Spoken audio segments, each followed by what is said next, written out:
Good evening, welcome to special discussion. మొత్తంగా తెలంగాణ రాజకీయాల్లో ఎన్నికల వేళ పొద్దు పొడిచినా పొత్తు పొడుస్తుందా లేదా అనేది నేతల్లో ఉత్కంఠ పరిస్థితి నెలకొంది. కాంగ్రెస్ పార్టీతో పొత్తుతో మొదటి నుంచి పొత్తులో ఉన్న ఏదైతే సిపిఎం పార్టీకి సంబంధించి ఇప్పటికీ పొత్తు కొలిక్కి రాలేదనేది టాక్ వినిపిస్తున్న నేపథ్యంలో అసలు పొత్తుల మీద ఇంకా చర్చలు జరుగుతున్న పరిస్థితులు కనిపిస్తున్నాయి. ఎన్ని సీట్లు ఇస్తారు, ఎన్ని ప్రకటిస్తారు, దీనికి వామపక్ష పార్టీలు అంగీకారం తెలుపుతాయా, ఏం నడవబోతుంది? ఇంకా మరోపక్క నామినేషన్లు, ఇతర పార్టీల నామినేషన్లు ప్రారంభించిన నేపథ్యంలో కాంగ్రెస్ నామినేషన్లు కూడా ఈ పొత్తులతోనే ముడిపడి ఉందన్న అంశం కూడా వెలుగులోకి వస్తున్న నేపథ్యంలో ఇదే అంశానికి సంబంధించి ఈరోజు స్పెషల్ డిస్కషన్లో డిస్కస్ చేద్దాం. అంతకుముందు ఈ పొత్తుకు సంబంధించి అసలు సిపిఎం ఏం కోరుకుంటుంది, ఎన్ని సీట్లు వాళ్ళు కోరుకున్న వాళ్ళ డిమాండ్స్ ఏంటనేది మరింత సమాచారం మా ప్రతినిధి మహేందర్ డీటెయిలింగ్ అందిస్తారు. మహేందర్, చెప్పండి, అసలు సిపిఐ పార్టీ నేతలు ఏం కోరుకుంటున్నారు, వాళ్ళ డిమాండ్స్ ఏంటి, ఎన్ని సీట్లు కోరుతున్నారు, వాళ్ళకైనా స్పెసిఫిక్గా కొన్ని స్థానాలైనా కోరుతున్నట్టు కూడా తెలుస్తుంది, ఏంటవి? ఎస్ రజరా, దింపుడు గల్లం ఆశ అంటారు తెలంగాణలో దాదాపు. ఎందుకంటే ఎవరైతే చనిపోయిన మనిషి బతికొస్తాడు అన్నట్టుగా అలాగే ఉంది సిపిఐ కమ్యూనిస్టుల పార్టీలతో పాటు కాంగ్రెస్ పార్టీ దోస్తాను అనుకోవచ్చు. మొదట కొత్తగూడెం మీడియాలో కూడా దాదాపు 5 స్థానాలు ఇస్తామని, తర్వాత 2 స్థానాలు, తర్వాత 1 స్థానం, తర్వాత అధికారంలోకి వచ్చాక 2 ఎమ్మెల్సీలు ఇచ్చేస్తాం అని దాదాపు కాంగ్రెస్ పార్టీ కమ్యూనిస్ట్ పార్టీలో ముఖ్యంగా సిపిఐ పార్టీని మభ్యపెట్టినట్టే తెలిసింది. మరి ఆ రకంగా పొత్తుల్లో భాగంగా మొత్తంగా కూడా మీరు ఇచ్చేది ఏంటి, మీరు ఆడిన మాట తప్పారు అని ఖచ్చితంగా మరి కమ్యూనిస్ట్ పార్టీలు అయితే కాంగ్రెస్ పార్టీతో విభేదించుకున్నాయి. ఆ రకంగా సొంతంగా పోటీ చేసేందుకు కమ్యూనిస్ట్ పార్టీలు పోటీ వస్తున్నాయి. మొదట 45 సీట్లు దాదాపు వాళ్ళు ప్రకటించుకుందాం అనుకున్నారు. దాదాపు మరి కాంగ్రెస్ పార్టీని నమ్ముకొని చివరి వరకు కూడా నామినేషన్ల గడువు ఒకవైపు దగ్గరకు వస్తుంది. నామినేషన్లు కూడా ఒక్కో పార్టీకి వస్తున్న నేపథ్యంలో మరి కాంగ్రెస్ పార్టీ తమకు ఒప్పందం కుదుర్చుకున్న సీట్ల విషయంలో ఎటు కూడా ఖరారు చేయకపోవడంతో వారంతా కూడా మీనమేషన్ లేకపోయినా ఆ రకంగా కమ్యూనిస్ట్ పార్టీల నుంచి సీట్లు ఆశించినటువంటి వారంతా కూడా ఇప్పటికే దాదాపు ఇబ్బందికి గురవుతున్న పరిస్థితి కూడా కనిపిస్తుంది. ఎక్కడ కూడా తాము పోటీ చేస్తామేమో, పొత్తుల్లో భాగంగా పలానా నియోజకవర్గం తమకే వస్తుందేమో అని ఇప్పటికే ఆశ పెట్టుకున్నటువంటి ఆ యొక్క అభ్యర్థుల విషయం దాదాపు మరి ఇప్పుడు కాంగ్రెస్ పార్టీ మాట తప్పడంతో పూర్తిగా వాళ్ళు ఒక సంశయం అయితే మొదలైన చెప్పొచ్చు. ముఖ్యంగా అధికారంలోకి వచ్చాక చెరో 2 ఎమ్మెల్సీ ఇస్తామని ఏదో అస్పష్టంగా చెప్పడం అనేది కాంగ్రెస్ పార్టీ చెప్పడం అనేది కమ్యూనిస్ట్ పార్టీలకు పూర్తిగా నచ్చలేని విషయం. ఆ రకంగా కాంగ్రెస్ పార్టీల పొత్తు అయితే ముఖ్యంగా సిపిఎం దాదాపు పొత్తు అయితే బెడిసికొట్టిందని చెప్పొచ్చు. మొదట దాదాపు సిపిఐ స్థానంలోనే సిపిఎం కూడా నడవాలని అనుకున్న నేపథ్యంలో మరి 17 స్థానాల్లో మొదటి జాబితా వాళ్ళు ప్రకటించేందుకు రంగం సిద్ధం చేసుకోక సిపిఐ కూడా అదే స్థాయిలో 17 స్థానాలు ప్రకటించేస్తుంది. మొత్తంగా నామినేషన్ల గడువు తుది వరకు అయితే కాంగ్రెస్ పార్టీ ఒక పొత్తు అంశం మీద ఎటు తేల్చలేక తమకు ఆశాభంగం కలిగించింది, తమ మనోభావాలు దెబ్బతీసింది, తమ అభ్యర్థులను పోటీ చేసేందుకు సిద్ధంగా ఉన్నటువంటి అభ్యర్థులకు ఎటు తేల్చుకోలేకుండా చేసేసి అంటూ కాంగ్రెస్ పార్టీ పైన ఒంటి కాలుతో లేస్తున్నారు ముఖ్యంగా సిపిఎం పార్టీలు. మరి ఇప్పటికైతే దాదాపు 45 సీట్లలో 2 పార్టీలు కూడా పోటీ చేయాలని పూర్తిగా సిద్ధంగా ఆ రకంగా కార్యాచరణ కూడా సిద్ధం చేసుకున్నాయి. ముఖ్యంగా బీజేపీని ఓడించడమే తమ లక్ష్యంగా దాదాపు భారతదేశ వ్యాప్తంగా కూడా కమ్యూనిస్ట్ పార్టీల యొక్క లక్ష్యం అని చెప్పొచ్చు. మరి ఇక్కడ ఖచ్చితంగా ఈ ఇంపాక్ట్ కాంగ్రెస్ పార్టీకి మద్దతుగా తెలుపుకుంటే బీజేపీ పార్టీని ఇటు పరిస్థితుల్లో ఓడగొట్టేందుకే అనేటట్టుగా వాళ్ళు భావించినప్పటికీ మరి నానాటికి హైదరాబాద్ ముఖ్యంగా తెలంగాణలో మరి బీజేపీ గ్రాఫ్ కూడా పడిపోతుండడం, మరి కాంగ్రెస్ పార్టీ ఎందుకు మొదట పొత్తు కోసం ఆలోచించి పొత్తు కోసం చర్చలు జరిపి మరి తర్వాత ముఖ్యంగా కమ్యూనిస్ట్ పార్టీలను ఎందుకు దూరం పెట్టింది, ఎందుకు వారికి అంతగా ప్రయారిటీ ఇవ్వలేదు, మరి ఆ రకంగా కమ్యూనిస్ట్ పార్టీలు ఎందుకు పొత్తు నుంచి బయటికి వచ్చేసి తమకు సొంతంగా పోటీ చేస్తామని చెప్తున్నాయి. ఇవన్నీ కూడా చర్చనీయాంశంగా మారిన అంశం. మరి కాంగ్రెస్కు బీజేపీని వీళ్ళకి ఎవరి సహాయం లేకుండా మేము ఓడిస్తామనేది బలం ఏమైనా వచ్చిందా, లేక కమ్యూనిస్ట్ పార్టీలకు గతంలో బీఆర్ఎస్ పార్టీతో పొత్తు అంటారు, ఏ పార్టీతో పడితే ఆ పార్టీతో పొత్తులు అంటారు, కాబట్టి మరి అలాంటిది భవిష్యత్తులో కూడా మమ్మల్ని విస్మరించి ఇంకో పార్టీకి వెళ్తారనేటువంటి అపనమ్మకం ఏమైనా వచ్చిందా, లేక కమ్యూనిస్ట్ పార్టీల మీద నమ్మకం పూర్తిగా కోల్పోయారా, మరి ఎందుకు ఇవన్నీ కూడా దాదాపు ఆలోచిస్తూ ఆ రకంగా పరిగణలోకి తీసుకుంటున్నారు. ముఖ్యంగా రాజకీయ విశ్లేషకులు చెప్తున్న విషయం కమ్యూనిస్ట్ పార్టీలకు ఏ పార్టీతో కూడా పొత్తు అనేది దాదాపు ఖరారు కాదు, ఎప్పుడు కూడా ఇలాంటి పరిస్థితులు వస్తాయి. మరి ఆ రకంగా వాళ్ళంతా కూడా ఆ పార్టీలు వీరందరినీ విస్మరిస్తున్నాయని చెప్పి మొత్తానికి కాంగ్రెస్ పార్టీ ఒకవేళ పొత్తు తేలకపోతే అది కాంగ్రెస్ కి మైనస్ లేకపోతే ఆ ప్రభావం ఉంటుందా ఉండదా? ఖచ్చితంగా కాంగ్రెస్ పార్టీకి తెలంగాణలో ఇప్పుడు చూసుకున్నటువంటి పరిస్థితుల్లో ఏ పార్టీతో కూడా పొత్తు లేకుండానే తాము సొంతంగా పోటీ చేస్తే ఖచ్చితంగా వాళ్ళు అనుకున్నటువంటి స్థాయికి చేరుకో అవకాశం ఉంది. దాదాపు ఆ రకంగా వాళ్ళతో ప్రచారంలో దూసుకుపోతున్న పర్వం కనిపిస్తుంది. ముఖ్యంగా అధికార పార్టీ బీఆర్ఎస్ సైతం కాంగ్రెస్ పార్టీని మొత్తంగా ఇదివరకు బీజేపీ పార్టీని ఎక్కుపెట్టేది, ఇప్పుడు పూర్తిగా బీజేపీ పార్టీని పక్కన పెట్టి కేవలం కాంగ్రెస్ పార్టీని ఎక్కుపెడుతుందంటే ఆ రకంగా ఆలోచించుకోవచ్చు. ముఖ్యమంత్రి స్థాయి వ్యక్తి కాంగ్రెస్ పార్టీ పైన విమర్శలు చేయడం అనేది మరి కాంగ్రెస్ డ్రాప్ ఆ రకంగా పెరుగుతుందని వాళ్ళు భావిస్తున్న నేపథ్యం. మరి ఆ రకంగానే వాళ్ళు ఇచ్చిన హామీలు కావచ్చు, వాళ్ళు ప్రచారంలో దూసుకువెళ్తూ కావచ్చు, వాళ్ళు పెట్టిన మేనిఫెస్టో కావచ్చు, వాళ్ళు ఏదైతే ఎంపిక చేసినటువంటి అభ్యర్థులు కావచ్చు, వీటన్నిటిపైన ముఖ్యంగా బీఆర్ఎస్ పార్టీ వైఫల్యాలు తాము ప్రజల్లోకి తీసుకెళ్తున్న తీరు కావచ్చు, ఇవన్నిటిపైన వాళ్ళకు నమ్మకం ఏర్పడి ఖచ్చితంగా సొంతంగానే వెళ్తాం. ఈ పొత్తుల అంశం భవిష్యత్తులో ఇబ్బంది కలిగే అవకాశం ఉంటుంది సీట్ల విషయంలో. మరి ఆ రకంగా ముఖ్యంగా కొన్ని నియోజకవర్గాల్లో బలమైన అభ్యర్థి రెండు రకాలుగా ఎవరైతే ఆశించి బగబడిన వ్యక్తినో కొత్త వ్యక్తి అనూహ్యంగా కొత్త వ్యక్తికి కూడా టికెట్ ఇవ్వాల్సిన అవసరం వచ్చింది. మరి ఆ రకంగా ఇప్పటికే తర్జన పడుతున్న నేపథ్యంలో ఇప్పుడు సిపిఐ కానీ సిపిఎం పార్టీకి కానీ పొత్తుల అంశంలో మరి కమ్యూనిస్టు సీట్లకు ఇస్తే మాత్రం ఖచ్చితంగా ఓటమి పాలవుతాం. లేదంటే ఇప్పటికే ఆశావాహులు ఎక్కువయ్యారు, అసంతృప్తులు ఎక్కువయ్యారు, ఆ రకంగా పార్టీకి కూడా ఇబ్బందులు అవుతున్న నేపథ్యంలో సొంత పార్టీ నేతలతోనే ఇబ్బంది పడుతుంటే ఇప్పుడు కొత్తగా కమ్యూనిస్ట్ పార్టీల నుంచి ఎవరికొకరు టికెట్ ఇస్తే మాత్రం మరి ఆ రకంగా భవిష్యత్తులో కూడా ఇబ్బంది అయ్యే అవకాశం ఉంటుందని, కొత్తగా వచ్చిన వారికి ప్రయారిటీ ఇస్తున్నారని, వీళ్ళు పనిచేయకపోగా కమ్యూనిస్ట్ పార్టీలకు దాదాపు అంతగా ఓట్ బ్యాంకింగ్ లేదని, ఓడిపోతే మాత్రం ఖచ్చితంగా రేపు రెండు పార్టీల మధ్య ఇంకా మరింత గొడవలు వచ్చే అవకాశం ఉంది. కాబట్టి ఖచ్చితంగా ముందుగానే గ్రహించి మాకు ఏ పార్టీతో పొత్తు లేదు, ఏ పార్టీతో మాకు అవసరం లేదు, ఖచ్చితంగా మేము సొంతంగానే వెళ్ళగలుగుతాం. అటు కేంద్రంలో బీజేపీని ఓడగొడతాం, ఇటు రాష్ట్రంలో బీఆర్ఎస్ పార్టీ ఓడగొడతాం. ఖచ్చితంగా అన్ని రాష్ట్రాల్లో ప్రభుత్వాన్ని ఏర్పాటు చేసే సత్తా మాకుంది అనేటువంటి ఒక ధీమాతో కాంగ్రెస్ పార్టీ ముందుకెళ్తున్నట్టు తెలుస్తుంది. అందుకనే కమ్యూనిస్ట్ పార్టీలను రెండింటి కూడా దూరం పెట్టినట్టుగా తెలుస్తుంది. ఆ రకంగానే వాళ్లకు ఏదైతే పొమ్మనకుండా పొగబెట్టినట్టుగా అనుకున్నట్టు సీట్లు కాకుండా ఏదో తాత్కాలికంగా గెలిచాక ఎమ్మెల్సీలు ఇస్తాం, ముందు 5 అన్న చోట 3 అన్నారు, 3 అన్న చోట 2 సీట్లు ఇస్తామని చెప్పడం అనేది మరి ఆ రకంగా ఆలోచించాలన్న విషయంగానే పరిగణించవచ్చు. Right, thank you Mahender. మొత్తంగా కాంగ్రెస్ పార్టీకి పొత్తు అంశం అనేది కాస్త విప్పని చిక్కుముడిగానే ఉంది. ప్రస్తుతం వామపక్షాలతో భేటీ అవుతుంది. అయితే మరికొద్దిసేపట్లో పొత్తుకు సంబంధించి పూర్తి డీటెయిల్స్ వచ్చే అవకాశం కనిపిస్తుంది. ఇదే అంశానికి సంబంధించి డిబేట్ కంటిన్యూ చేద్దాం. మనతో పాటు డిబేట్లో పాల్గొనడానికి నగేష్ గారు ఉన్నారు, టీ కాంగ్రెస్ అధికార ప్రతినిధి. నమస్తే అండి. అదేవిధంగా అందే సత్యం గారు, అనలిస్ట్, మనతో పాటు అందుబాటులో ఉన్నారు. నమస్తే సత్యం గారు. సాగర్ గారు, సిపిఐ రాష్ట్ర కార్యవర్గ సభ్యులు. మొదటిగా సాగర్ గారు, ఏంటి పొత్తు అంశానికి సంబంధించి మొదటి నుంచి పొత్తులో ఉన్న ఇప్పటికీ పొత్తు తేలని పరిస్థితి కనిపిస్తుంది. ఏంటి మీ పార్టీ స్టాండ్ ఏంటి? ఒకవేళ పొత్తు ఏ విధంగా ఆ చిక్కుముడి విప్పే అవకాశం కనిపిస్తుంది? వాస్తవంగా ముందుగా అప్రోచ్ అయినటువంటిది కాంగ్రెస్ పార్టీ, సిపిఎం పార్టీని, వామపక్షాలని అప్రోచ్ అయింది. తర్వాత ఏ సీట్లలో పోటీ చేయాలనేటువంటిది ఒక 5 సీట్లు ప్రతిపాదన సిపిఎం రాష్ట్ర కమిటీ నుంచి పెట్టారు. దాంట్లో ఒక 2-3 సీట్లు సాధ్యం కాదు, పాలేరు, మిర్యాలగూడ ఇచ్చేటువంటి అవకాశం ఉంది అనేటువంటిది వాళ్ళు ముందుగా చెప్పారు. తర్వాత కాలంలో పాలేరు కూడా వీలు కాదు, వైరా సీటు మీకు ఇస్తామనేటువంటిది వాళ్ళు చెప్పారు. వైరా సీట్ అనేటువంటిది మా ప్రతిపాదనల్లోనే గతంలో లేదు. తర్వాత మళ్ళీ మేము చర్చించి వైరా అయినా తీసుకొని మనం పొత్తులో వెళ్ళి ఎన్నికల్లో పోటీ చేయాలనేటువంటి దానికి నిర్ణయం తీసుకున్న తర్వాత వైరా కూడా సాధ్యం కాదు అనేటువంటిది కాంగ్రెస్ నుంచి వచ్చినటువంటి ప్రతిపాదన. ఇప్పుడు తాజాగా వాళ్ళు ప్రతిపాదిస్తున్నటువంటి దాంట్లో సిపిఐకి ఒక ఎమ్మెల్యే కొత్తగూడెం, సిపిఎం కి మిర్యాలగూడ, చెరి ఒక ఎమ్మెల్సీని ఇస్తామనేటువంటి ప్రతిపాదన వాళ్ళు తీసుకొచ్చారు. అంటే వాళ్ళు పెట్టినటువంటి ప్రతిపాదన నుంచే వాళ్ళు క్రమంగా వెనక్కి తగ్గుతూ పోతున్నటువంటి పరిస్థితి ఉంది. ఈ పరిస్థితులలో మనకు బలమున్న అన్ని చోట్ల పోటీ చేయాలి అనేటువంటిది ఒక 17 సీట్లు ఇప్పటికే మా పార్టీ రాష్ట్ర కమిటీ నుంచి ప్రకటన చేయడం జరిగింది. వాటికి సంబంధించి నామినేషన్లు, ఆ ప్రక్రియ అంతా ప్రారంభమైంది. తర్వాత మా రాష్ట్ర కార్యదర్శి గారు చెప్పినటువంటి దాంట్లో క్లియర్ గా ప్రకటన కూడా బహిరంగంగా చేశారు. ఈ 2 సీట్లకు సంబంధించినటువంటి దాంట్లో మళ్ళా స్వతంత్రులని, రెబల్ అనేటువంటి అంశం లేకుండా క్లియర్ గా వస్తే గనక మేము సిద్ధం అనేటువంటి ప్రకటన ఇప్పటికే చేసి ఉన్నాం. ఆ రకమైనటువంటి ప్రకటనతో కాంగ్రెస్ వస్తుందా లేదా అనేటువంటిది వాళ్ళ ఆలోచన చేసుకోవాలి. అయితే మిగిలిన చోట్ల ఏం చేస్తాం అనేటువంటి ప్రకటన కూడా ఇప్పటికే మేము చేసి ఉన్నాం.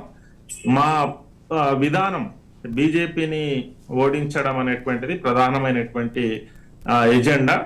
అది కాకుండా ఇప్పుడు సిపిఐ సిపిఎం పోటీ చేసేటువంటి స్థానాలు, సిపిఐ ఒకవేళ కాంగ్రెస్ తో పొత్తులోకి వెళ్ళి కొత్తగూడెమో ఇంకో సీట్లో పోటీ చేసినా కూడా ఆ సీట్లలో కూడా సిపిఐకే సపోర్టు చేయాలని, మిగిలిన చోట్ల వామపక్షాలు ప్రజాతంత్ర శక్తులు ఎవరుంటే వాళ్ళకు మేము సపోర్టు చేయాలని, లేదు కొన్ని సీట్లలో బీజేపీ ప్రధానంగా వచ్చినటువంటి చోట అక్కడ బీజేపీని ఓడించేదానికి దగ్గరగా ఎవరున్నారు, కాంగ్రెస్ ఉందా, అక్కడ బీఆర్ఎస్ ఉందా, లేదా బిఎస్పీ ఉందా, ఇంకెవరైనా ఇండిపెండెంట్ ఉన్నారా అనేటువంటిది చూసి సీట్ టు సీటు నిర్ణయం తీసుకోవాలనేటువంటిది మా పార్టీ తీసుకున్నటువంటి నిర్ణయం. దానికి అనుగుణంగానే రేపు రాబోయేటువంటి ఎన్నికలలో మా ఎత్తుగడలు ఉంటాయి. అక్కడ ఎవరుంటారు, ఎవరు ప్రధానంగా ఉంటే వాళ్ళకి మేము సపోర్ట్ చేయాలనేటువంటి నిర్ణయాన్ని తీసుకోవడం జరిగింది. ఆ విధానంతోనే రేపు మనం ఎన్నికల 30న జరిగేటువంటి ఎన్నికల్లో ముందుకెళ్తాం. ఓకే నగేష్ గారు, ఏంటంటే కాంగ్రెస్ పార్టీ పొత్తుకు సంబంధించి ఇప్పుడు ప్రస్తుతం చర్చలు జరుగుతున్న నేపథ్యంలో ఎంతవరకు సక్సెస్ అయ్యే అవకాశం కనిపిస్తుంది? కాంగ్రెస్ పార్టీతో చర్చలు జరుగుతున్నాయి. సక్సెస్ ఎప్పుడు అవుతుంది అంటే ఈక్వేషన్ మ్యాచ్ అయినప్పుడు, విన్ విన్. అంటే ఇప్పుడు అవతల సిపిఐకి మాయిస్ట్ కానివ్వండి, కమ్యూనిస్ట్ పార్టీ ఆఫ్ ఇండియా కానివ్వండి, కాంగ్రెస్ కానివ్వండి, బోత్ రెస్పెక్టెడ్ పొజిషన్ మెరిట్లో ఉంటేనే ఆ డెసిషన్ మేకింగ్ అనేది ఫ్రూట్ఫుల్ ఉంటుంది. అది తెలంగాణ సమాజానికి అల్టిమేట్లీ ఉపయోగపడుతుంది. ఇప్పుడు సిపిఐతో పొత్తు కుదరట్లేదు, ఈవినింగ్ వరకు కుదురుతుంది అంటే బోత్ డిస్కషన్ టేబుల్ మీద, అంటే ఒక రకంగా బీఆర్ఎస్ పార్టీ మున్గోడులో చేసింది కదా, ఇది సిపిఐని కమ్యూనిస్ట్ పార్టీని యూజ్ చేసుకొని తర్వాత ఇప్పుడు గాలికి వదిలేసారు చూసారా, అలా ఉండదు. కాంగ్రెస్ పార్టీ ఏంటంటే సంవిధానిక పార్టీ, డెమోక్రసీని ఎక్కువ బిలీవ్ చేసే పార్టీ. అయితే టేబుల్ మీద డిస్కషన్స్ వస్తాయి, ఫ్రూట్ఫుల్ డిస్కషన్ని విన్ విన్ సిచ్యువేషన్లో తేలుస్తారు. అది ఒకవేళ ఇప్పుడు బిగ్గెస్ట్ క్వశ్చన్ ఏంటంటే సిపిఐతో కాంగ్రెస్ పార్టీ అలయన్స్ ఫామ్ అవుతే పాజిటివ్ ఛాన్సెస్ ఎక్కువ పెరుగుతాయి, డెఫినెట్లీ పెరుగుతాయి. కానీ ఆల్రెడీ కాంగ్రెస్ పార్టీకి తెలంగాణ సమాజంలో క్రేజ్ ఉంది, కాన్ఫిడెన్స్ కూడా ఉంది. అలాంటప్పుడు కాంగ్రెస్ పార్టీ తన మెరిట్స్ని ఏది పక్కదారి పట్టేసి ఏదో అందేకి చేసి ఇగ్నోరెన్స్ చేసి మళ్ళీ సిపిఐతోనే మెరిట్లో దిగలేదు కదా. సో బోత్కి విన్ విన్ సిచ్యువేషన్లో డిసిషన్ మేకింగ్ ఉంటుంది, ఓ మంచి నాయకుడిని అయితే అందిస్తారు. అలా అని కాంగ్రెస్కు ఉన్న క్రేజ్ని మాత్రం అండర్మైన్ చేయరు, దానికి రెస్పెక్ట్ చేసే ముందుకు డిసిషన్ వస్తుంది. ఎలా డిసిషన్ వచ్చినా ఇప్పుడు కాంగ్రెస్తో అలయన్స్ ఫామ్ అయినా సిపిఐకి కూడా చాలా లాభాలు ఉంటాయి. ఇప్పుడు మీరు చూడండి, ఇప్పుడు ఒక స్థానంలో అసెంబ్లీ పొజిషన్ ఒకటి ఎమ్మెల్సీ పొజిషన్ ఇస్తారన్నది టాక్. ఇప్పుడు ఒకవేళ అవుతే వెల్ అండ్ గుడ్ ఫర్ సిపిఐను. ఓకే, కానీ మీరు కోయిల ముందే కూర్చున్నట్టు ప్రమాణ స్వీకారాన్ని కూడా ముహూర్తాలు పెట్టుకున్న వేదికలు పెట్టుకున్న అంటూ మీ పార్టీ నేతలు ఇప్పటికే ప్రకటిస్తున్నారు. అది కోహిల కూర్చున్నట్టు ముహూర్తాలు పెట్టుకోవడం అలా అవన్నీ నాకు తెలిసి అది డెమోక్రటిక్ సిస్టమ్ అండి. అంటే దే కెన్ రేజ్ కాన్ఫిడెన్స్ అయితే ఉంది మీకు. ఫస్ట్ థింగ్, ఇప్పుడు మనం we're going for war, right? విక్టరీని చూడకుండా వార్కి దిగితే అది ఫూలిష్నెస్. We're seeing our victory, we're optimistic. We live in a optimistic society అండి. ఆప్టిమిస్టిక్ ఉండాల్సిందే. బరిలో దిగే ముందు మా ప్రోస్ ఏంది, మా కాన్స్ ఏంది అన్ని క్యాల్కులేషన్ చేస్తాము, రూలింగ్ పార్టీ వీక్నెస్ ఏంది చూస్తాము, అన్ని చూసే బరిలో దిగుతారు. ఇప్పుడు నాయకత్వం చేంజ్ అయినప్పటి నుంచి కాంగ్రెస్ పార్టీలో కాన్ఫిడెన్స్ రావడానికి రీజన్ కూడా అదే. మీరు మా లాస్ట్ నాయకత్వం చేంజ్ అయినప్పటి నుంచి దళిత గిరిజన దండోరా నుంచి నిన్నట బస్ యాత్ర వరకు 6 గ్యారంటీస్ వరకు ఇవన్నీ క్యాల్కులేటెడ్ స్టెప్స్ అండ్ స్ట్రాటజికల్ స్టెప్సే. ఇవన్నీ మా తెలంగాణ సమాజంలో కాంగ్రెస్ పార్టీయే ఆల్టర్నేట్ బీఆర్ఎస్కి అన్న కాన్ఫిడెన్స్ తీసుకొచ్చి ఈరోజు టేబుల్ మీద రావడానికి కూడా రీజన్ అదే. ఇన్ఫ్యాక్ట్ సిపిఐఎం కానివ్వండి, సిపిఐ కానివ్వండి, ఈరోజు కాంగ్రెస్ పార్టీతో పొత్తు అనడానికి ఇవన్నీ పాజిటివ్ ఫ్యాక్టర్సే. అంటే టుడేస్ డేట్లో Congress party is at edge and moving towards forming government. So ఇవన్నీ ఉన్నప్పుడే కదా కాంగ్రెస్ పార్టీ అంత హార్డ్ నెగోషియేషన్ చేస్తుంది. ఓకే, సత్యం గారు, ఎన్నికలనగా పొత్తులు కామన్. అనేక పార్టీలు ఇతర పార్టీలతో పొత్తులు పెట్టుకోవడం అనేక ఎలక్షన్లో చూసాం. కానీ ప్రస్తుత తెలంగాణ ఎన్నికలకు సంబంధించి కాంగ్రెస్ పార్టీ ఖచ్చితంగా ప్రభుత్వాన్ని ఏర్పాటు చేసి తీరుతామంటూ పదే పదే చెప్తున్న నేపథ్యంలో వామపక్షాల పొత్తు ఏ విధంగా కలిసి వచ్చే అవకాశం కనిపిస్తుంది? అంటే కొద్ది గొప్ప ఎంతో కొంత ఓట్ షేర్ ఉన్న నేపథ్యంలో ఆ పర్సెంట్ వీళ్ళకి పాజిటివ్ అవుద్ది అనుకోవచ్చా? ఇవాళ సర్వే రిపోర్ట్స్ ఎవరికి అనుకూలంగా వాళ్ళ సర్వే రిపోర్ట్స్ ఇవ్వటం, ఎవరి మీడియా వాళ్ళకు అనుకూలంగా ప్రచారం చేయటం, ఏ నాయకులకు ఆ పార్టీ నాయకులు మేము అధికారంలోకి వచ్చేస్తున్నాం అనుకోవటం, ఇవన్నీ జరుగుతూ ఉన్నాయి. అవతల బీఆర్ఎస్ మాకు 78 వస్తున్నాయి అంటుంది, కాంగ్రెస్ మాకు 70-75 వస్తాయి అంటున్నది. ఎవరి పార్టీకి వాళ్ళు చెప్తున్నారు. ఏదేమైనా competition is between Congress and BRS అనేది తేలిపోయింది. ఈ రెండింటి మధ్యన పోటీ ఉంటుందని తేలిపోయింది. ఇటువంటి సమయంలో వచ్చిన ఒక కాంగ్రెస్ లో ఓవర్ కాన్ఫిడెన్స్ తోటి కొన్ని అవకాశాలు వదులుకుంటున్నారు. ఎందుకంటే వేవ్ క్రియేట్ అయ్యేది లాస్ట్ మినిట్నే. మీరు 2004లో రాజశేఖర్ రెడ్డి అధికారంలోకి వచ్చినప్పుడు ఒకసారి చూడండి, అవును, జయరాం రమేష్ మేము అధికారంలోకి వస్తే వైఎస్ రాజశేఖర రెడ్డి ముఖ్యమంత్రిని డిక్లేర్ చేసిండు ఆంధ్ర ఎన్నికలు పోయేసరికి. అంటే ఉన్నటువంటి దాన్ని వేవ్ క్రియేట్ చేసుకోవడానికి ఉపయోగించుకోరు. కాబట్టి ఏ నాయకుడు ఎడల ప్రజలు ఎట్లున్నారు, తర్వాత ప్రజలు ఏ నాయకుడిని ఇష్టపడుతున్నారు, ఇటువంటి వాటితో పాటు పునాది వర్గాలు ఖచ్చితంగా లేకపోతే ఆ పైన వేవ్ క్రియేట్ కాదు. ఇవాళ వేవ్ క్రియేట్ చేసుకోవటానికి షర్మిల నేను ఉపసంహరించుకుంటున్నా, నేను సపోర్ట్ చేస్తా అంటే దానివల్ల ఒక్క ఓటు లాభపడేది లేదు, ఇమేజ్ కూడా లేదు. ఇమేజ్ కూడా షర్మిల వల్ల కాంగ్రెస్ పార్టీకి వచ్చే ఇమేజ్ లేదు. కానీ అదే కోదండరాం మాకు సీట్లు వద్దు మేము ప్రచారం చేస్తున్నప్పుడు కోదండరాంకి తెలంగాణలో చాలా ఇమేజ్ ఉంది. హరీష్ రావు కోదండరామే ఇద్దరే లీడ్ చేశారు ఒకప్పుడు కేసీఆర్ మీద నమ్మకం పోతుంది అనుకున్నప్పుడు. అంత ఇమేజ్ ఉన్న నాయకుడు కలిసిరాక అట్లున్నాడు. ఇప్పుడు కాంగ్రెస్ సపోర్ట్ ప్రచారం చేస్తున్నంటే క్రెడిబిలిటీ ఉన్న నాయకుడు తిరిగితే ఖచ్చితంగా అది వేవ్ క్రియేట్ కావడానికి ఇంకా ప్లస్ కావడానికి ఉపయోగపడుతుంది. అట్లే ఇవాళ వామపక్షాలతో పొత్తు పెట్టుకుంటే 2-3 సీట్లలో వామపక్షాలకు బెనిఫిట్ అవుతా లేదా, ఆడ కాంగ్రెస్ వీళ్ళు కమాండ్ చేయగలుగుతారా లేదా, ఇటువంటి పక్కకు పెడితే కాంగ్రెస్ కు 10 ఉమ్మడి జిల్లాల్లో 4-5 జిల్లాల్లో వేవ్ క్రియేట్ అయితే స్వీప్ చేసేస్తుంది వామపక్షాలతో పొత్తు కుదిరితే. నల్గొండ, ఖమ్మం, వరంగల్, రంగారెడ్డి, తర్వాత some extent Karimnagar, some extent Adilabad, తర్వాత రాష్ట్ర వ్యాప్తంగా 100 నియోజకవర్గాల్లో వాళ్ళకు దరిదాపు ఒక 15-16 ప్రజా సంఘాలు ఉన్నాయి. ట్రేడ్ యూనియన్ మూవ్మెంట్, ఉద్యోగ సంఘాలు, టీచర్స్ సంఘాలు, ఇటువంటి చాలా బలంగా ఉన్నాయి. వాళ్ళు టీచర్స్ ఎమ్మెల్సీ కూడా గెలిచారు. కాబట్టి అటువంటి వాటి అవకాశాలన్నీ ఉపయోగించుకోవటానికి కాంగ్రెస్ లో శశభిషాలు నడుస్తున్నాయి. దానికి కారణం ఏకోన్ముఖ నాయకత్వం లేకపోవటం ఒక కారణమా, లేదా ఇవాళ సెంట్రల్ లీడర్షిప్ నేనేమనుకుంటున్నంటే ఆఖరి రోజు 13వ రోజు నామినేషన్లు ఉపశమనకు వచ్చే వరకైనా ముగ్గురు మధ్య పొత్తు కుదురుద్ది అనుకుంటున్నా. ఎందుకు కుదురుద్ది అనుకుంటున్నంటే ముగ్గురికి కూడా ప్రథమ లక్ష్యం ఒకటే, కాంగ్రెస్ బీజేపీని ఓడించాలని, తర్వాత సిపిఐ సిపిఎం కూడా బీజేపీని ఓడించాలని. బీజేపీని ఓడించలేకపోతే బీజేపీని సహకరిస్తుంది బీఆర్ఎస్ భవిష్యత్తులో అనేటువంటి ఎక్స్పెక్టేషన్ ఈ 3 పార్టీలకు. ఇవాళ రాష్ట్ర ప్రభుత్వం గెలిస్తే రేపు కేంద్రంలో బీజేపీకి సపోర్ట్ చేస్తుంది బీఆర్ఎస్ 5-10 ఎంపీ నియోజకవర్గాలు గెలుచుకొని. కాబట్టి ఇక్కడ Telangana government non BJP supported government రావాలి అనే ఇప్పుడు కేంద్ర రాజకీయ పార్టీలకు ఒక బిల్లు. కాబట్టి వాళ్ళ ఒత్తిడితోటి 13వ తారీఖు అయినా వీళ్ళ మధ్య పొత్తు కుదురుతుంది అనుకుంటున్నా. కుదిరితే నల్గొండ, ఖమ్మం, వరంగల్, రంగారెడ్డి, ఇంకా ఇతర జిల్లాల్లో, తర్వాత ఉద్యోగ సంఘాలు, ట్రేడ్ యూనియన్లు, ఇంటలెక్చువల్స్, వీళ్ళు మొత్తం సమకూరితే అది ఒక వేవ్కి దారితీస్తుంది. దాన్ని కాంగ్రెస్ మాకు ఎల్లయ్య ఉన్నాడు పలానా నియోజకవర్గాల్లో, పుల్లయ్య ఉన్నాడు పలానా నియోజకవర్గాలని ఒక్కళ్ళిద్దరి కోసం మాకు పొత్తు కుదరలేదంటే మాత్రం ఖచ్చితంగా నష్టం జరుగుద్ది. ఎందుకంటే ఇప్పుడు కూడా వామపక్షాలకు సీటేం లేదు. రేపు సీట్లు రాకపోతే పెద్దగా వాళ్ళ అధికారాలు కోల్పోయేది లేదు, వచ్చేది లేదు. కానీ కాంగ్రెస్ కు అధికారంలో వచ్చే అవకాశం కోల్పోతే అది దేశవ్యాప్తంగా కాంగ్రెస్ గవర్నమెంట్ రావడానికి, ఇప్పుడు కర్ణాటకలో గెలిస్తే దేశవ్యాప్తంగా ఒక కాన్ఫిడెన్స్ వచ్చింది కాంగ్రెస్ మీద, మళ్ళీ రివైవ్ అవుతుందని. తెలంగాణలో కూడా గెలిస్తే అది పెద్ద ప్రభావం పడుతుంది. కాబట్టి అటువంటి అవకాశాన్ని ఒకళ్ళిద్దరి కోసం వదులుకోవటం కరెక్ట్ కాదు.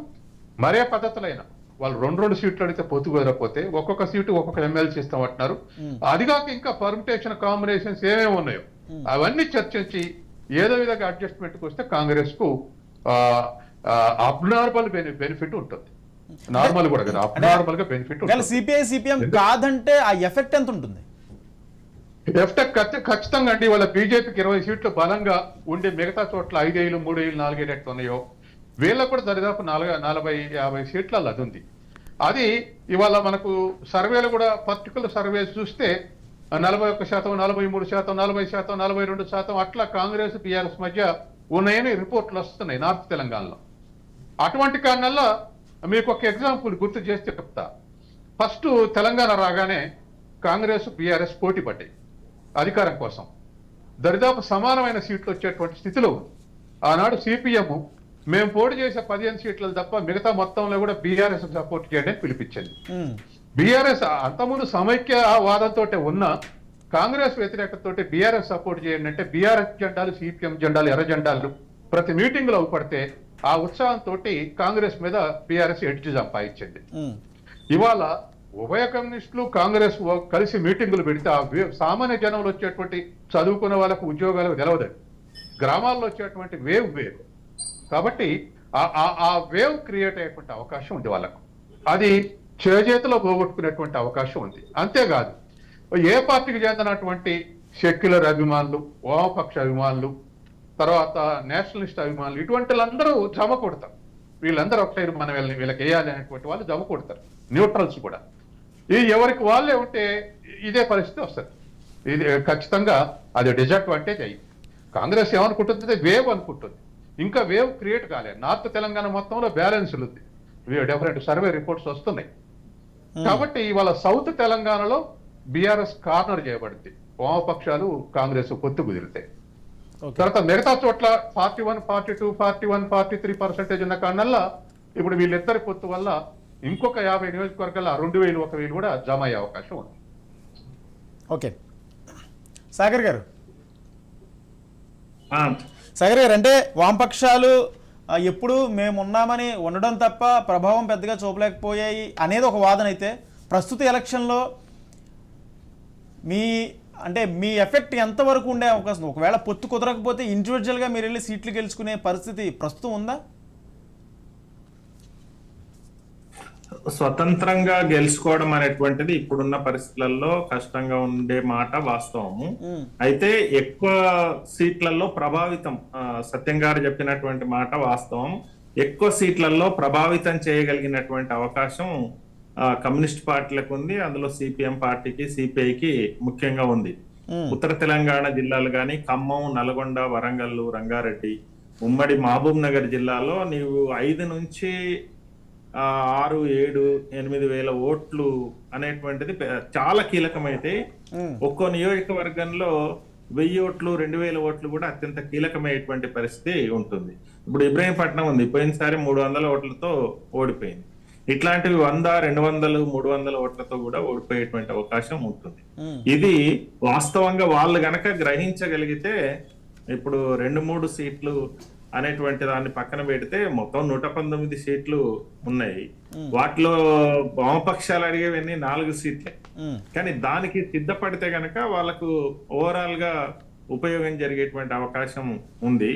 ఆ దిశగా ఆలోచన చేస్తున్నట్టు లేదు. నాయకత్వంలో ఉండేటువంటిది వాళ్ళు సమిష్టిగా అనుకొని నిర్ణయం చేసుకోగలిగితే అది పెద్ద కష్టమైనటువంటి విషయం ఏమీ కాదు.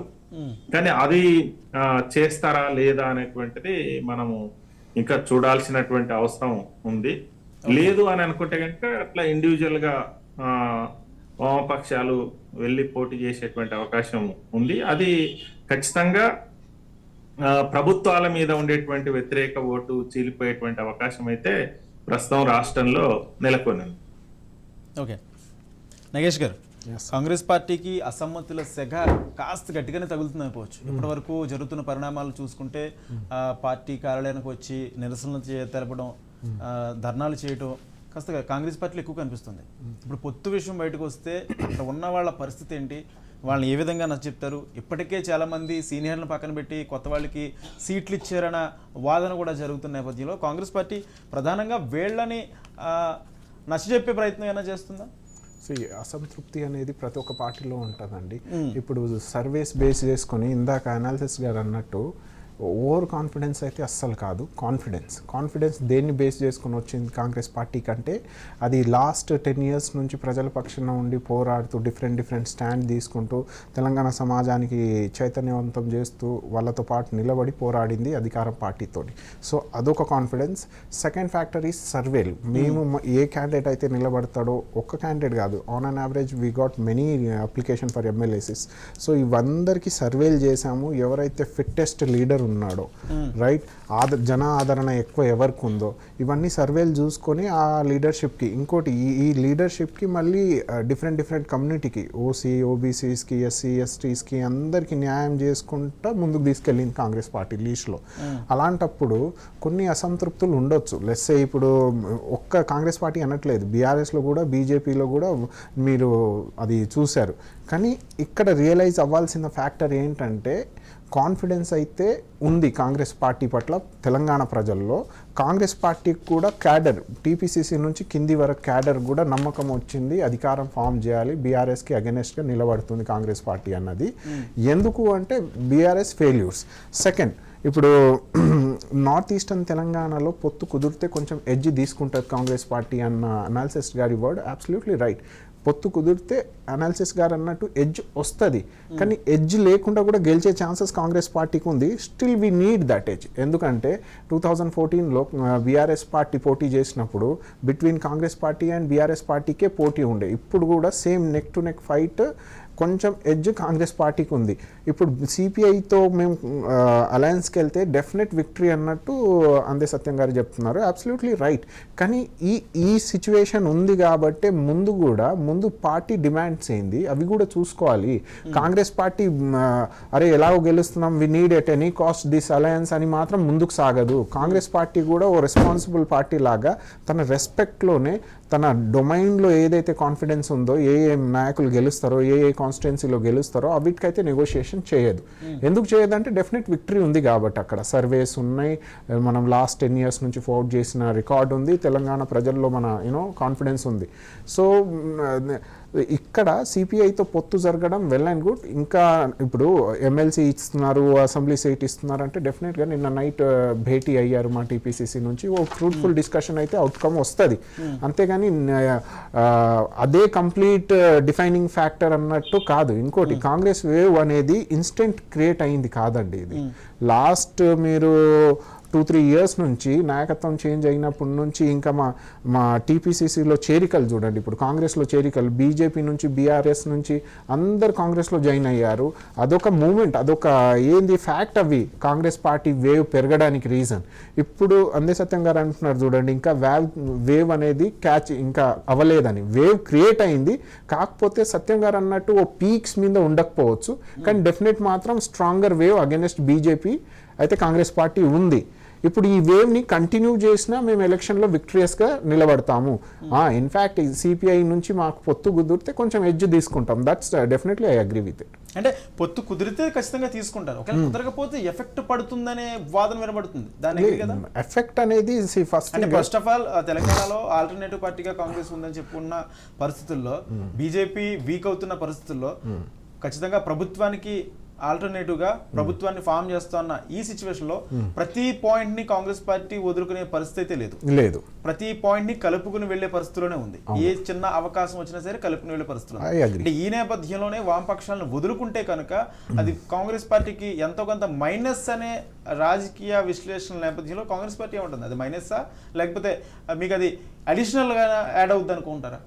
ఫస్ట్ అది అడిషనల్ పర్క్ అండి, అదే డిఫైనింగ్ ఫ్యాక్టర్ కాదు. ఇందాక చెప్పినట్టు అది అడిషనల్ పర్క్. అది మాకు కాంగ్రెస్ వేవ్ అయితే ఉంది, వాళ్ళు వచ్చి పొత్తుగా అడుగుతున్నారు. ఇప్పుడు చూడండి, మెచ్యూరిటీ ఆఫ్ కోదండరామ్ నుంచి ఈరోజు మన షర్మిల గారి వరకు కూడా వాళ్ళ కాన్ఫిడెన్స్ ఏంది, వాళ్ళు బ్యాక్ స్టెప్ తీసుకొని ఈరోజు కాంగ్రెస్కి సపోర్ట్ మద్దతు ఇస్తున్నారంటే ఏంది అది?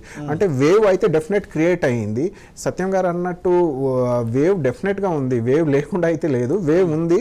కాకపోతే సత్యం గారు అన్నట్టు ఓ హై లెవెల్ పీక్లో వేవ్ లేకపోవచ్చు, కానీ డెఫినెట్గా అధికారం సాధించే దిశగా అయితే ఏ గ్రాఫ్ కావాలో ఆ గ్రాఫ్ కాంగ్రెస్ పార్టీకి వచ్చేసింది. ఇప్పుడు అలయన్స్ వీళ్ళతో చేసుకుంటే కాంగ్రెస్ పార్టీకి మైనస్ అనేది చాలా మైనస్కుల్. అది 0.1% అది దాని ప్రాబిలిటీ రేషియో. కానీ ప్లస్ అవుతే డెఫినెట్లీ అదే 0.1% పాజిటివ్గా మారుతుంది. కానీ డెఫినెట్గా కాంగ్రెస్ పార్టీ ఒకవేళ పొత్తు లేకున్నా కాంగ్రెస్ పార్టీ అధికారం సాధించే దిశగా వెళ్తుంది. ప్లస్ అవుతే ఇంకొంచెం పాజిటివిటీ ఉంటుంది అన్నది నా అబ్జర్వేషన్. అది ఓకే. సత్యం గారు కూడా అదే అన్నారేమో అని. సత్యం గారు, ప్రస్తుతం ఉన్న పరిస్థితుల్లో ఖచ్చితంగా అంటే ప్రభుత్వానికి ఒక 10% ఎడ్జ్ ఎక్కువ వేసుకున్న కాంగ్రెస్ పార్టీకి ఉన్న ఈ సిచ్యువేషన్స్ బీజేపీ ఎలాగ వీక్ అవుతుంది అనే ఊహాగానాలు వస్తున్న నేపథ్యంలో కాంగ్రెస్ ఏమంటుంది? ఖచ్చితంగా అడిషనల్ యాడింగ్ తప్ప అదేమీ డిఫైనింగ్ ఫ్యాక్టర్ కాదంటుంది. కానీ సాధారణంగా ఇప్పుడు ఇప్పుడు నేను ఒక పార్టీకి వ్యతిరేకంగా ఒక పార్టీకి అనుకూలంగా అనలిస్ట్ గా నేను కామెంట్ చేయలేను, కానీ కొన్ని ఫ్యాక్ట్స్ అనలిస్ట్ గా చెప్పాలి. చెప్పండి. ఇప్పుడు బట్టి విక్రమార్కను కానీ, లేదా పొంగులేటి శ్రీనివాస నియోజకవర్గం కానీ, లేక తుమ్మల నాగేశ్వరరావు పోటీ చేసిన నియోజకవర్గం కానీ, ఉత్తమ్ కుమార్ పోటీ చేసే నియోజకవర్గం కానీ, వాళ్ళ ఉత్తమ్ కుమార్ భార్య పోటీ చేసిన ఈ నియోజకవర్గం అన్నింటిలో కూడా వాళ్ళని అడిగితే చెప్తారు. అంటే అగ్రనాయకుల నియోజకవర్గాలని అడిగితే చెప్తారు. ఎందుకంటే పోయినసారి ఉత్తమ్ కుమార్ భార్య ఉత్తమ్ పద్మావతి 600 ఓట్లతో పోయింది బీఆర్ఎస్. అవును. ఇక్కడ ఎంపీటీసీ ఎన్నికల ఓట్లు చూస్తే ఉభయ కమ్యూనిస్టులకు 15,000 ఉన్నాయి. అట్లే ఉత్తమ్ కుమార్ ఉప ఎన్నికల్లో హుజూర్నగర్ ఓడిపోయారు. ఇప్పుడు గెలవటానికి ఆడ 15,000, గతంలో ఉమ్మడి మిరాడ నియోజకవర్గాల భాగం అది. అట్లే గతంలో పాలేరు నియోజకవర్గాల్లో 12 నుంచి 15,000 ఒక సిపిఎం కి వచ్చినాయి. ఇద్దరు కలిస్తే 15 నుంచి పైన ఓట్లు ఉంటాయి. అక్కడ ఇప్పుడు పొంగులేటి శ్రీనివాసరెడ్డి గారు అంటే ఆ 15,000 తోడైతే ఎట్లా ఉంటుందో చూడండి రిజల్ట్. అట్లాగే మధ్యలో బట్టి విక్రమార్క నియోజకవర్గాలు ఎప్పుడైనా 10,000 నుంచి 15,000 సొంతం వస్తున్నాయి సిపిఎం కలిస్తే ఆడ 15,000 డెఫినెట్ గా ఉంటాయి. ఇట్లా చెప్పగలిగే నియోజకవర్గాలు చాలా ఉన్నాయి. అందుకని నేను అనేది ఏమిటంటే కాంగ్రెస్ చిన్న చేసి చెప్పడానికో, వామపక్షాలు పెద్ద చేసి చెప్పడానికో, లేకపోతే వామపక్షాలు 15 నుండి 20 చెప్పడం నా ఉద్దేశం కాదు, అవసరం కూడా లేదు నాకు. కానీ కాంగ్రెస్ లౌకిక పక్షాలంటే ఇష్టపడే జనం అంతా ఏకోన్ముఖంగా ముందుకు కదులుతారు. అది నా పాయింట్. ఎందుకంటే రాజకీయాల్లో 2+2=4 కాదు. అది కనుక ఇద్దరు ఒకటైతున్నారు అంటే అది 10 కూడా అయింది. గతంలో చాలా మనం చూసాం, రకరకాలైనటువంటి ఎలక్షన్ చూసుకుంటూ వస్తున్నాం. కాబట్టి 2 కమ్యూనిస్టులు యాడైతే 1%, 2% కాదు, అది వేవ్ క్రియేట్ అయితే అది కాంగ్రెస్ జనం కూడా, ఇతర పార్టీలకు పోయినటువంటి జనం కూడా కాంగ్రెస్ కు మళ్ళీ ఓటు చేసే అవకాశం ఉంది. అరే వెనకట మనం కాంగ్రెస్ వేసినాం, ఇప్పుడు కూడా వేద్దాం, గెలిచేటట్టుందని. ఓడిపోయేటట్లుంటే సొంత పార్టీలు కూడా వాళ్ళకి ఓట్లేయరు. వాళ్ళకి ఎవరు శత్రువు? సపోజు మనం వివిధ పక్షాలను చూస్తా ఉన్నాం. వాస్తవానికి మొన్న హుజూర్నగర్ ఉప ఎన్నిక ఉంది. బీజేపీకి ఎన్ని ఓట్లు వచ్చినాయి? 2,500 ఓట్లు వచ్చినాయి. కానీ బీజేపీకి హుజూర్నగర్లో 5,000, 6,000 ఓట్లు ఉంటాయి. 2,500 కింద మనోడు గెలవడు అని ఇష్టం వచ్చిన వాళ్ళకి వేసుకోరు. అట్లాగే అట్లా అన్ని చోట్ల ఆ మార్పు వస్తుంది, ఆ తేడా వచ్చేస్తుంది. కాబట్టి ఇవాళ నేను చెప్పేది ఏమిటంటే ఎడ్జ్ మీద ఉంది గది. అదే 100 సీట్లు వస్తున్నాయి కాంగ్రెస్ కు, బీఆర్ఎస్ 20 సీట్లే వస్తున్నాయని ఏ సర్వే చెప్పట్లేదు. అట్లా ఉన్నటువంటి పరిస్థితుల్లో నాగేష్ గారు చెప్పినట్టు యాడెడ్ ఫ్యాక్టరే కావచ్చు, కానీ ఈక్వల్ ఉన్నటువంటి టైంలో ఎడ్జే ఇంపార్టెంట్ ప్లే చేస్తారు. కాబట్టి ఆ అవకాశం కాంగ్రెస్ కోల్పోతుంది అనేది. తర్వాత రెండోది, కాంగ్రెస్ తో పొత్తు కుదరకపోతే బీఆర్ఎస్ ఏం చేస్తుందంటే ఇన్నాళ్ళు సర్ది వామపక్షాల ఓట్లు బీఆర్ఎస్ అయితే బీఆర్ఎస్, కాంగ్రెస్ అయితే కాంగ్రెస్, ఆ నియోజకవర్గంలో ఎవడు శత్రువు ఎవడు మిత్రం అనుకుంటూ ఓట్లు వేసుకుంటూ వస్తారు. ఇప్పుడు కూడా పొత్తు కుదరకపోతే వామపక్షాల ఓట్లని వాళ్ళ పార్టీ వాళ్ళు పోటీ చేసిన వాళ్ళ ఓట్లు వాళ్ళకు కూడా రావటం కష్టం. బీఆర్ఎస్ లాక్కుంటుంది. అధికారంలో ఉన్నారు, సంబంధాలు ఉన్నాయి, మంత్రుల సంబంధాలు, ఎమ్మెల్యే సంబంధాలు. వామపక్షాల ఓట్లని కింది స్థాయిలో క్యాడర్ని, కింది స్థాయిలో ఓటర్ని ఏదో వివిధ రూపాల్లో అట్రాక్ట్ చేసుకునే అవకాశం. పొత్తు కుదరకపోతే ఆ నష్టం కూడా జరిగే అవకాశం ఉంది. వామపక్షాల ఓట్లు వామపక్షాలకే వస్తే కాంగ్రెస్ నష్టం జరగకపోవచ్చు, కానీ వామపక్షాల నష్టాలని ఓట్లని బీఆర్ఎస్ లాక్కుంటే పొత్తు లేనప్పుడు అప్పుడు కాంగ్రెస్ కు ఎడ్చి వీళ్ళకి వచ్చేది పోయి వాళ్ళకు వస్తుంది ఎడ్చి. ఎందుకంటే ఇష్టానుసారం పొత్తు లేకపోతే ఇష్టానుసారం వ్యవహరించే అవకాశం ఉంది. కొద్దిగా ఓటర్ల సావరెంట్ బిహేవియర్ ఎక్కువ ఉంటుంది. కాబట్టి సావరెంట్ బిహేవియర్ ఉండకుండా కమిట్మెంట్ తోటి చేయాలంటే పై నుంచి కిందికి కమిట్మెంట్ తోటి పని చేయాలంటే అది పని, అప్పుడు కాంగ్రెస్ బెనిఫిట్ అవుతుంది. గతంలో చాలా నేను 40 years నుంచి ఒక సోషల్ సైన్స్ రీసెర్చ్ గా వీటిని అబ్జర్వ్ చేస్తా ఉన్నాను.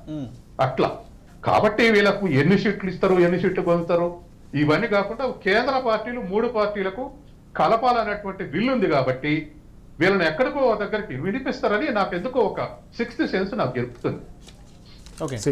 ఇప్పుడు నా అబ్జర్వేషన్ ప్రకారం సత్యం గారు చెప్పింది ఐ యాక్సెప్ట్ విత్ రెస్పెక్ట్.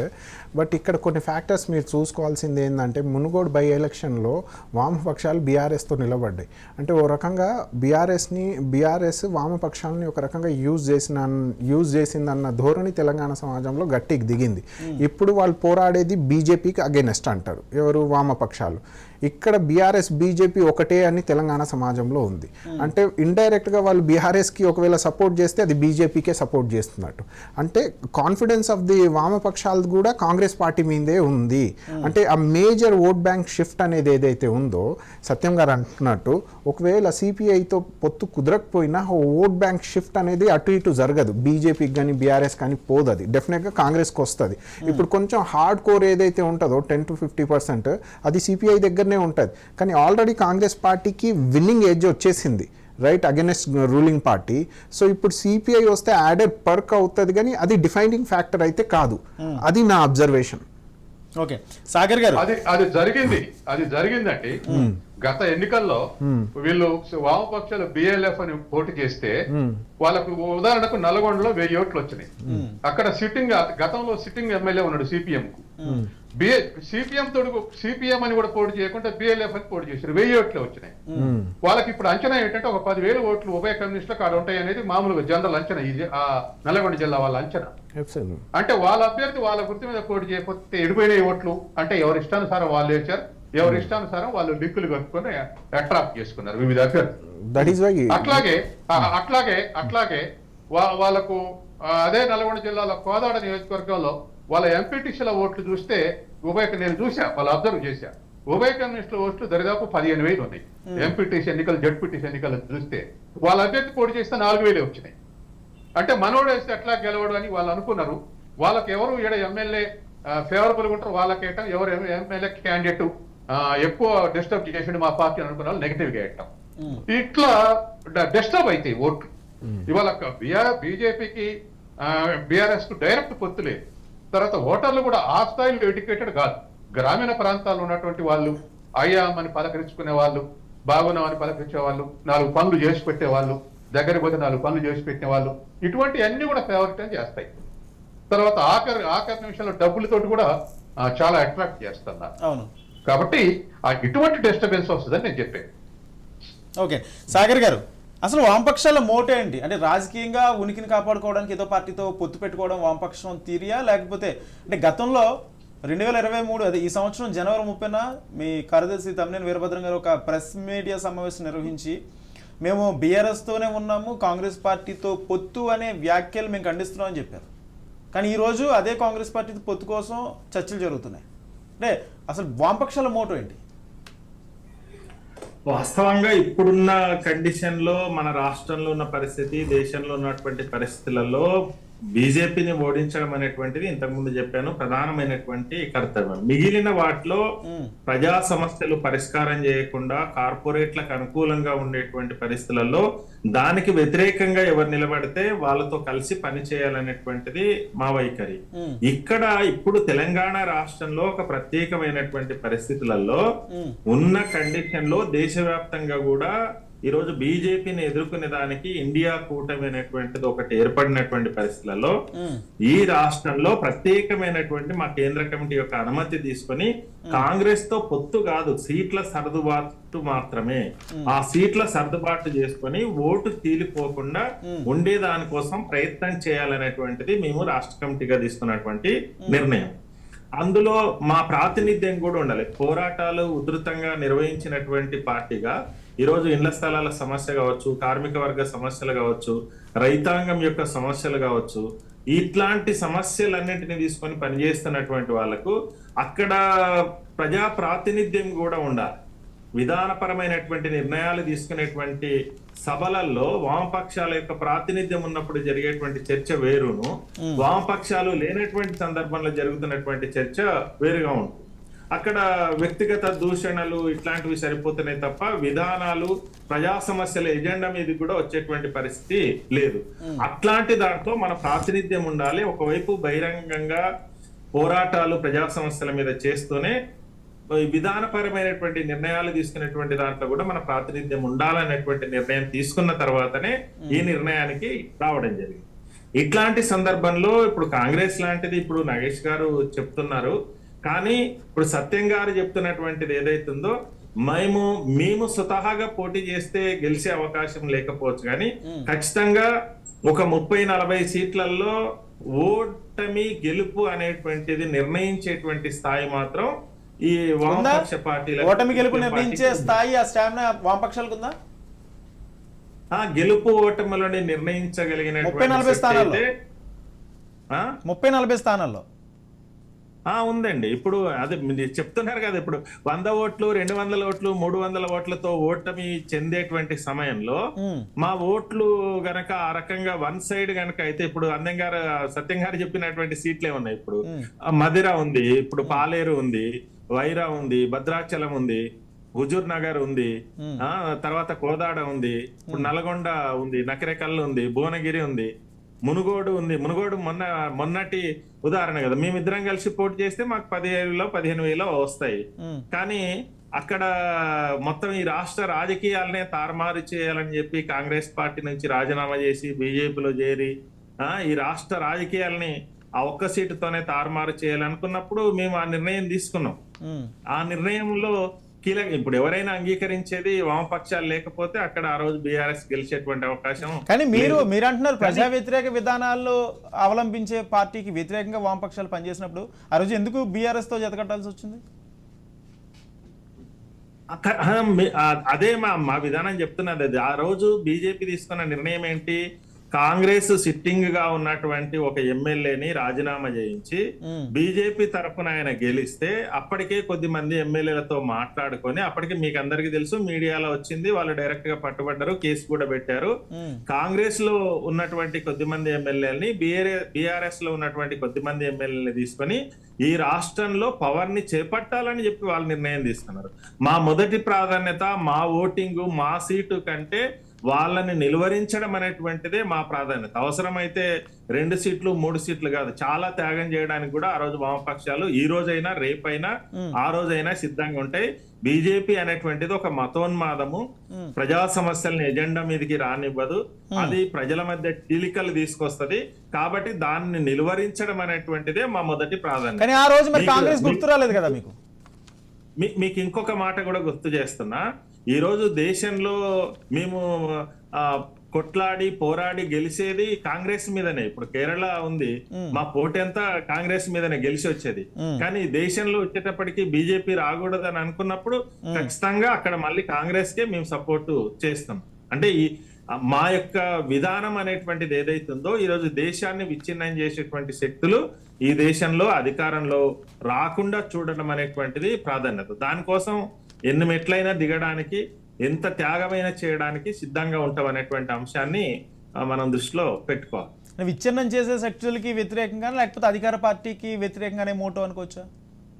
లేదండి, విచ్ఛిన్నం చేసే శక్తులు అనేటువంటిదే మా మొదటి ప్రాధాన్యత. ఈ రోజు బీజేపీ ఇప్పుడు ఒక సీట్ లో మీకు అదే, అందుకే మళ్ళీ గుర్తు చేస్తున్నా, ఇప్పుడు పలానా ఒక సీటులో ఇప్పుడు రాజేందర్ సీటే ఉందనుకోండి, ఆయన ఇప్పుడు బీఆర్ఎస్ నుంచే పోయి ఉండొచ్చు. అక్కడ బీజేపీ గుర్తు మీద ఆయన గెలుస్తాడు అని అనుకుంటే ఆయన సెకండరీగా ఉన్న మా 50 ఉన్నాయా, 100 ఉన్నాయా, 200 ఉన్నాయా, కాంగ్రెస్ ఉంటే కాంగ్రెస్ కే వేస్తాము, బీఆర్ఎస్ ఉంటే బీఆర్ఎస్ కే వేస్తాము, బీఎస్పీ ఉంటే బీఎస్పీ వేస్తాము, లేదు ఇంకొక ఆయన ఇండిపెండెంట్ ఉన్నాడంటే ఆ ఇండిపెండెంట్ కి వేస్తాం తప్ప అక్కడ బీజేపీ రాకుండా చూడడం అనేటువంటిదే మా మొదటి ప్రాధాన్యత అవుతుంది. బీజేపీని వ్యతిరేకిస్తే ఏ పార్టీతో అయినా ఖచ్చితంగా బీజేపీకి ఆపోనెంట్ గా పనిచేయడానికి వామపక్షాలు రెడీగా ఉన్నాయి. దాంట్లో ఏం తేడా లేదు. నా డౌట్ ఏంటంటే ఇప్పుడు బీజేపీ ప్రైమ్ అక్యూస్ గా చూస్తున్నారు వామపక్షాలు, దేశంలో కానీ స్టేట్ లో కానీ బీజేపీకి అగైనెస్ట్ పోరాడుతున్నారు. కానీ తెలంగాణ సమాజంలో డిఫరెంట్ ఈక్వేషన్ ఉంది. బీఆర్ఎస్ బీజేపీ ఒక్కటన్న ధోరణి ఆలోచన గట్టిగా ఉంది తెలంగాణ సమాజంలో. ఎందుకు బీఆర్ఎస్ బీజేపీ ఒకటే అన్నదానికి రీజనింగ్ ఉన్నాయి నా దగ్గర. ఇప్పుడు కాళేశ్వరం కరప్షన్ నుంచి లిక్కర్ కరప్షన్ వరకు, ఏది కొత్త పార్లమెంట్ కడితే ప్రెసిడెంట్ ఆఫ్ ఇండియా స్త్రీని పిలవరు, ఇక్కడ న్యూ సెక్రటేరియట్ కడితే గవర్నర్ ని పిలవరు, ఒకటే ధోరణి వీళ్ళది. సో ఇవన్నీ చూస్తాం. ఇప్పుడు పేపర్ లీకేజ్ ఇష్యూ ఉంది, బీజేపీకి బీఆర్ఎస్ కి వైరం కనపడుతుంది కదా, ఎక్కడ కనిపిస్తుంది అండి? ఇప్పుడు చూడండి, కాళేశ్వరం అంశంలో గవర్నర్ పిలవలేదన్న అంశంలో కేంద్రం ఖచ్చితంగా గవర్నర్ అడ్డుపెట్టుకుని రాష్ట్ర ప్రభుత్వం మీద కక్షాదింపు చర్యలు తీసుకుంటుందని బీజేపీ ఆరోపిస్తుంది.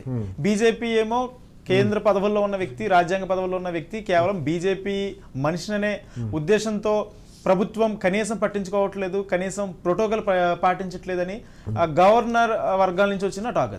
అది మీ అబ్జర్వేషన్. ఇప్పుడు చూడండి, కాళేశ్వరంలో కరప్షన్, పేపర్ లీక్ లో కరప్షన్, ఈడీ రాదేంది, లిక్కర్ లో కరప్షన్ లో ఎవరో ఉన్నారన్నారు, ఈడీ ఇంతవరకు రాలేదు. ఇక్కడ ఈ పేపర్ లీక్ కాన్సెప్ట్ గుజరాత్ నుంచి తీసుకొచ్చారు, వ్యాపం కేసు మధ్యప్రదేశ్లో బీజేపీ రూలింగ్ దగ్గర నుంచి తీసుకొచ్చారు. సేమ్ కాన్సెప్ట్ ఇప్పుడు తెలంగాణలో నడుస్తుంది. అంటే ఎవరండి మోసం చేసేది? అక్కడ అంటారు సంవత్సరానికి 2 కోట్ల ఉద్యోగం, ఇక్కడ ఇంటింటికి ఉద్యోగం అంటారు. ఎవరండి? పసు బోర్డు వచ్చేసి ఎలక్షన్స్ ముందు పుడుతుంది, బై ఎలక్షన్స్ ముందు హుజురాబాద్ లో ఏది దళిత బంధు పుడుతుంది. ఎవరిది అండి ఒకటే స్ట్రాటజీ? ఇప్పుడు కేటీఆర్ గారు, రెస్పెక్టెడ్ కేటీఆర్ గారు ఢిల్లీ వెళ్తారు, నెక్స్ట్ డే ఇక్కడ పీసీసీ చేంజ్ అవుతారు, బీజేపీ పీసీసీ. ఎవరండి? ఎవరు అంటే రాష్ట్ర బీజేపీ బీఆర్ఎస్ కానీ లేకపోతే కేంద్రంలో బీఆర్ఎస్ బీజేపీ కానీ విమర్శలు ప్రతి విమర్శలు ఒకరికి సంబంధించిన ఒక పార్టీ లొసుగులన్నీ బయట పెట్టుకోవడం ఇదంతా డ్రామానా? అబ్సల్యూట్లీ. ఎందుకంటే మొన్నటి వరకు మీరు చూసి ఉంటే లాస్ట్ బీఆర్ఎస్ ఏమంటుంది, బీజేపీతో కాంగ్రెస్ కుమ్మక్క అయిపోయింది, రాష్ట్ర ప్రభుత్వంలో అదే రాష్ట్ర నాయకత్వంలో ఉన్న కాంగ్రెస్ నాయకులు బీజేపీలో ఉన్న నాయకులు వీళ్ళు కుమ్మక్క అయిపోయి బీఆర్ఎస్ మీద వ్యతిరేకత కోసం, బీఆర్ఎస్ మీద ఆధిపత్యం కోసం వీళ్ళు ప్రయత్నిస్తున్నారు.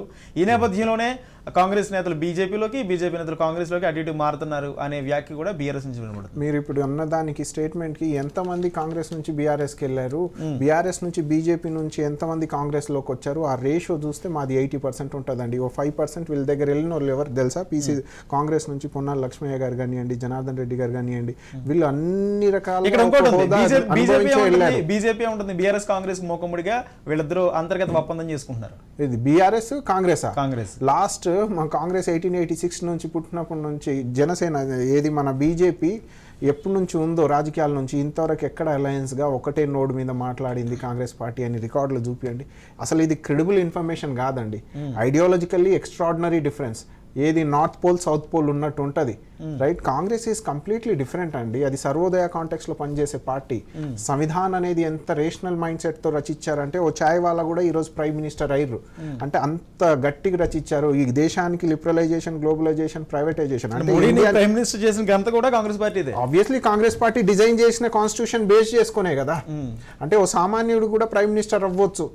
అలాని మన్మోహన్ సింగ్ ఓ మైనారిటీ సెగ్మెంట్ నుంచి తీసుకెళ్లి ప్రైమ్ మినిస్టర్ చేసింది కదా కాంగ్రెస్ పార్టీ. సో అంత చిత్తశుద్ధిగా ఉంటుంది దేశం పట్ల కానీ, దేశ సమాజం పట్ల కానీ. ఇక్కడ తెలంగాణ పట్ల అయితే ఇచ్చిన పార్టీగా ఎంత బాధ్యతగా వ్యవహరించాలి. అయితే ఇక్కడ CPI topic to the topic చెప్పాలంటే వామపక్షాలకి విన్ విన్ సిచ్యువేషన్ లో డిస్కషన్. ఒకటి అడుగుతా, మీరు అన్న మాటగా తెలంగాణ ఇచ్చిన కాంగ్రెస్ పార్టీగా మొదటి నుంచి తెలంగాణ ఏర్పడ్డాక మీరు ఊహించిన స్థాయిలో అయితే సక్సెస్ రాలేదు. కానీ ఇప్పుడు ప్రజలు యాక్సెప్ట్ చేసే సిచ్యువేషన్ ఉందా? ఉంది, 100% ఉంది. ఎందుకు ఉంది? దానికి కూడా రీజన్స్ ఉన్నాయండి. ఇప్పుడు పీసీసీ పగ్గాలు చేంజ్ అయింది, నాయకత్వం చేంజ్ అయింది, ఎక్స్ట్రాడినరీ ఎనర్జీ పై నుంచి కింది స్థాయి క్యాడర్ వరకు వెళ్ళింది. లాస్ట్ 3-4 ఇయర్స్ నుంచి ఈ ప్రోగ్రామ్స్ ఏవైతే ఉన్నాయో దళిత గిరిజన దండోరా నుంచి 6 గ్యారంటీస్ వరకు ప్రతి ఒక్కటి సమాజానికి ఏమైతే కావాలో అవన్నీ అందిస్తూ ఉంది. యూత్ ఇక్కడ పేపర్ లీకేజ్ అయ్యి కన్ఫ్యూజన్లో ఉంటే కాంగ్రెస్ పార్టీ వాళ్ళతో మద్దతుగా నిలబడి ఈరోజు యువజ్యోతి కానివ్వండి, నిరుద్యోగ అభివృద్ధి కానివ్వండి, దళితుడు సీఎం అవ్వలేదు, ఇంటింటికి ఉద్యోగం రాలేదు, నిరుద్యోగ అభివృద్ధి రాలేదు, అగెనిస్ట్ ఎండగడుతూ బీఆర్ఎస్ చెప్పిన అబద్ధాల హామీలన్నీ ఎండగడుతూ ప్రజల్లో కాన్ఫిడెన్స్ క్రియేట్ చేసుకుంది కాంగ్రెస్ పార్టీ. ప్రజల్లో కూడా నమ్మకం వచ్చింది. అందుకే బీజేపీకి వెళ్ళిన రాజగోపాల్ రెడ్డి ఈ రోజు కాంగ్రెస్కి వచ్చారు. అంటే ఇక్కడ 2 ఫ్యాక్టర్స్ చూడాలి మీరు. మళ్ళీ బీజేపీలో లీడర్షిప్ ఫెయిల్యూర్ ఉంది, రైట్? ఒక క్రెడిబుల్ లీడర్ లేరు. కాంగ్రెస్లో ఉన్నారు కాబట్టేగా ఇవన్నీ ఈ వేవ్ క్రియేట్ అయ్యింది. ఓకే. సో వామపక్షాలు కానివ్వండి, కోదండరామ్ కానివ్వండి, కోదండరామ్ రెస్పెక్టెడ్ కోదండరామ్ గారు కానివ్వండి, షర్మిల గారు కానివ్వండి, ఈ రోజు వామపక్షాలు కానివ్వండి, కాంగ్రెస్ అంతేగా ఆబ్వియస్లీ పెరుగుతుంది అన్నప్పుడు మీకు బలంగా అది కూడా ఓట్ షేర్ వచ్చే అవకాశం కనిపిస్తుంది మీకు? ఓట్ షేర్ ఎంత వస్తుందో తెలియదు కానీ డెఫినెట్లీ పాజిటివ్ అయితే అవుతుంది. రైట్. సత్యం గారు, మీరు అన్నట్టుగా మొదటి నుంచి కాంగ్రెస్ పార్టీకి వైఎస్ఆర్టీపీ కానీ, కోదండరామ్ గారు కానీ, లేకపోతే మిగిలిన ఇప్పుడు వామపక్షాలు కానీ అంటే ఇంతమంది సపోర్ట్ చేస్తున్న నేపథ్యంలో రానున్న ఎన్నికల్లో పరిస్థితులు ఏ విధంగా ఉండే అవకాశం ఉంది? మీ కన్క్లూజన్ ఏంటి? ఇప్పుడు ఇవాళ కాంగ్రెస్ పార్టీ ఈ ఆపర్చునిటీస్ అన్ని ఉపయోగించుకునే పరిస్థితి ఉండాలి. అలా లేకపోయినట్టయితే ఎక్కడికక్కడే డైల్యూట్ అయిపోతే ఇబ్బంది. ఇవాళ లెక్కేసుకోవటానికి చాలా మంది అవ్వపడతారు. మొన్న మునుగోడు ఎలక్షన్ లో రాజగోపాల్ రెడ్డి గెలిచుంటే, అంటే బీజేపీ గెలిచుంటే, ఇవాళ ఉన్న బీఆర్ఎస్ పార్టీ, ఇవాళ ఉన్న కాంగ్రెస్ పార్టీ సగం మంది నాయకులు బీజేపీలో చేరేవాళ్ళు. అప్పటికే బీజేపీ టచ్ లో ఉన్నారు వీళ్ళందరూ. అందుకని ఎక్కడ ఆగిపోయింది? మునుగోడు ఓటమితోటి ఆగిపోయింది. దాని వెనక కర్ణాటక ఓటమి రావటం, రాహుల్ గాంధీ యాత్ర పాజిటివ్ మీరు అన్నట్టుగా మునుగోడు ఓటమి రాకపోయినా, లేకపోతే ఇటు కర్ణాటక రిజల్ట్స్ రాకపోయినా ఈరోజు కాంగ్రెస్ పార్టీకి ఆ స్టేజ్ ఉండేదా? ఖచ్చితంగా కాంగ్రెస్, బీజేపీ, బీఆర్ఎస్ నాయకులు సగం మంది బీజేపీలు ఉండేవాళ్ళు. వాళ్ళు అనేక మంది టచ్ లోకి వెళ్ళారు. కానీ మునుగోడు ఓటమితోటి అక్కడ భవిష్యత్తు ఇంకా కష్టం, ఇంత ఇంత సపోర్ట్ చేసిన రాలేదు, ఇంత బలమైన అభ్యర్థి. ఎందుకంటే బీజేపీ యొక్క వ్యూహం ఏమిటంటే అగ్రెసివ్ గా ముందుకు పోతే, అంటే ఈటెల రాజేంద్రని గెలుపుకున్నాం, రఘునందన్ గెలిపించుకున్నాం, జిహెచ్ఎంసీలో ఒక 40 గెలిపించుకున్నాం.